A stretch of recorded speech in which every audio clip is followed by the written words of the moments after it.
With a wide range of titles, Capstone's Books for Kids program has children's literature on a variety of topics. In Mankato, Alex Tejada, KEYC News 12. Not just coats, SS Boutique has all types of clothing from kids sizes to men's extra large. They are open on Tuesdays from 9:30 to 1:30 and the second and fourth Saturdays of each month. All of the products at the GSR Fine Art Festival are handmade by Minnesotans, such as these glass lamps from Pequot Lakes. In Mankato, Alex Tejada, KEYC News 12. All of the participants at the preliminary Pro Tour qualifier are experienced players. However, Double Play hosts several Magic the Gathering events during the week, and newcomers are welcome to come on Thursday to the club meetings to learn more. Retail Insight Network estimates 180 million shoppers this Black Friday, with the average amount spent $340. Here at the River Hills Mall, shoppers have been busy all day looking for the best deals. In Mankato, Alex Tejada, KEYC News 12. Until the lights come on. I guess when you actually come back through, so if you're either directing traffic or that walking through, you just see everybody's expression. You know they're in awe and loving it as they walk through. The project looks to be another success. In Mankato, Alex Tejada, KEYC News 12.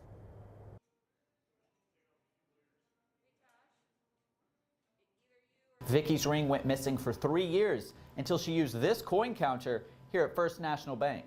Mankato area. Some of the buildings photographed are no longer intact. Others keep their original structure but are used for a different purpose. Groundbreaking is set for April, with students due to move into the new school in 2020. In Windham, Alex Tejada, KEYC News 12. 8 years ago, nature photographer Ron Bolden decided to take on a project. Growing up on Minnesota Street in New Ulm in the 50s, he knows the town's past as well as anyone. Hoping to record and gather the area's history and nature, Ron started with just his own collection of nature artifacts and photos. The #1 rule of most museums is look, but don't touch. That is not the case with the Riverside History and Nature Learning Center. You are welcome and encouraged to touch everything you can in here because it's stuff that you should appreciate, and if you can't touch it and you only look at it, you don't appreciate it as much as. Ron turned the historic building, which served as a school until 1942, into his own nature venture.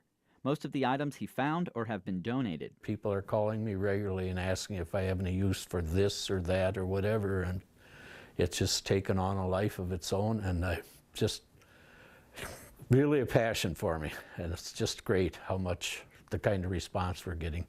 He has expanded into a second room dedicated to bison and complete with a corner that his daughter designed specifically for the school children that visit on field trips. The nature photographer finds a way to share his work and provide a hands-on experience for visitors. I get more of a joy out of sharing these things that are in this room and the other room with people than I do out of my photography right now. Even when the center is closed, Ron is eager to open it up now that he's retired. If I'm free, I hop on my little chariot and I get right down here because it's my baby and I love showing it off and sharing it. So he also helps put on the Gemütlichkeit in Goosetown in September, a family-friendly celebration of one of the town's most unique neighborhoods. With an infectious love of nature, Ron is always finding other wildlife enthusiasts to share with year-round. In New Ulm, Alex Tejada, KEYC News 12.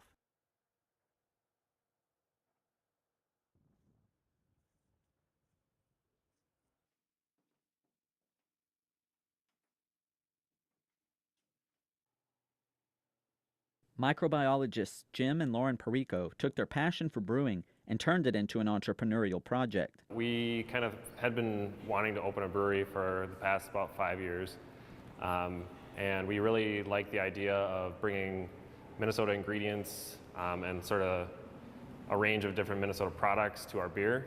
The Gustavus Adolphus professors moved to Minnesota after finishing doctorate degrees at Washington State. Originally from Madelia, Lauren decided downtown Mankato could bring their dream of brewing to life. When we moved to the area, we thought this is a perfect opportunity. Mankato's needing another brewery. For the first-time parents and first-time business owners, getting the doors open has been an accomplishment itself. But it's also been great to see people's smiles on their faces when they try our beer. You know, that's kind of, it means a lot to us. The microbiologists focus on quality and unique ingredients and experiment using different types of yeast to bring the most out of their batches. One of the beers we have on right now is called Bachelor Farmer, and it's been really popular. It's been one of our most popular, and it uses two hop varieties that are really orange and citrus forward, and then I paired it up with a yeast strain that does the same, kind of elevates that even more. Jim has been brewing for over 10 years and says that seasonality plays a big part in the beer industry.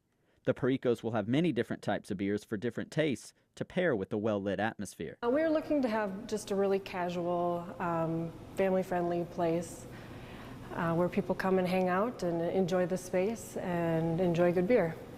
Locale Brewery plans to have 12 beers in total and add outdoor seating as well as live music in the future.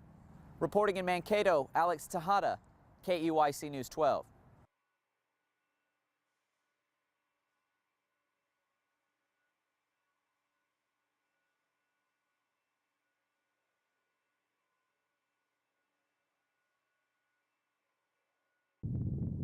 Mid-November and farmers are still working.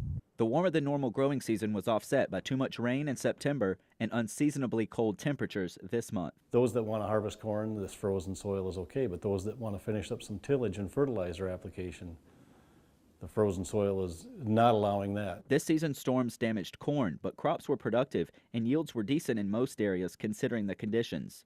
However, the weather is putting farmers behind schedule for spring. Those fields that don't get tilled this fall, it'll be waiting till spring, and our soils, we like to help them warm up in the spring by doing a little bit of tillage, and that's best done in the fall. But if they have to in the spring, depending on the rotation, it isn't the end of the world. Hoverstad has advice for those farmers who can't get to fall tilling. Look at your crop rotation for next spring.